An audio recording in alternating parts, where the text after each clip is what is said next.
প্রবেশ করব শর্মিষ্ঠা চক্রবর্তী কণ্ঠে চিল কবিতা। আমরা সুকান্ত ভট্টাচার্যের জন্মশতবর্ষ আমরা পালন করছি। সুকান্ত ভট্টাচার্যের জন্মশতবর্ষেও তার বিখ্যাত যে কবিতা চিল, যে চিল অনেক দূর থেকে সবাইকে দেখতে পায়, যে চিল সবচেয়ে বড় শিকারী, যে চিল দুর্ধর্ষ, সেই চিল যখন মরে গিয়ে ফুটপাতে পড়ে থাকে তখন মৃত চিলকে কি ধিক্কার। সুকান্ত ভট্টাচার্য কলমে যে কবিতা বেরিয়ে এসেছিল তারই অবয়ব আবৃত্তি রূপ দিচ্ছেন শর্মিষ্ঠা চক্রবর্তী। হাইটে দেখে নিও তোমার সঙ্গে মিলেছে কিনা। এরপরে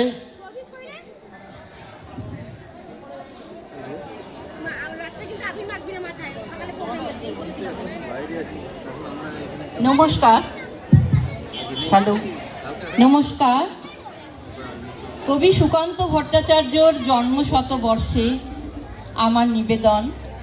আমরা বসন্ত উৎসব থেকে একটু হঠাৎ কঠিন দিকে চলে এলাম, কিন্তু কিছু করার নেই, যেহেতু বসন্ত উৎসবের সাথে সাথে সুকান্ত ভট্টাচার্যের জন্মশতবর্ষ পালন করা হচ্ছে, কঠিন দায়িত্বটা আমার ওপর পড়েছে। কবি সুকান্ত ভট্টাচার্যের চিল।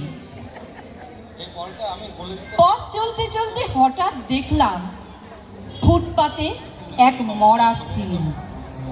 চমকে উঠলাম ওর করুণ বিভৎস মূর্তি দেখে।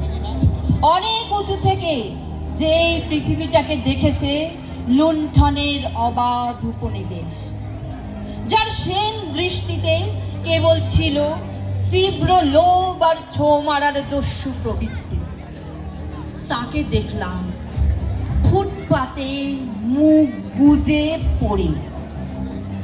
গম্বুজ শিখরে বাস করত এই চিল, নিজেকে জাহির করত সুতীক্ষ্ণ চিৎকারে। হালকা হাওয়ায় ডানা মেলে দিত আকাশের নীলে। অনেককে ছাড়িয়ে একক, পৃথিবী থেকে অনেক অনেক উঁচুতে। অনেকে আজ নিরাপদ, নিরাপদ ইঁদুর ছানারা, আর খাদ্য হাতে ত্রস্ত পথচারী। নিরাপদ কারণ আজ সে মৃত। আজ আর কেউ নেই ছো মারার। ওরই ফেলে দেওয়া উচ্ছিষ্টের মতো ও পড়ে রইল ফুটপাতে শুকনো শীতল বিকৃত দেহে।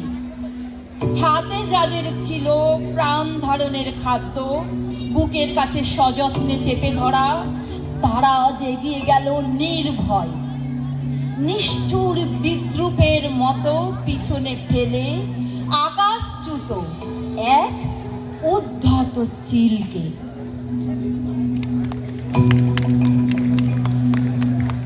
অসংখ্য ধন্যবাদ শর্মিষ্ঠা বৌদিকে খুব সুন্দরভাবে আবৃত্তি করার জন্যে।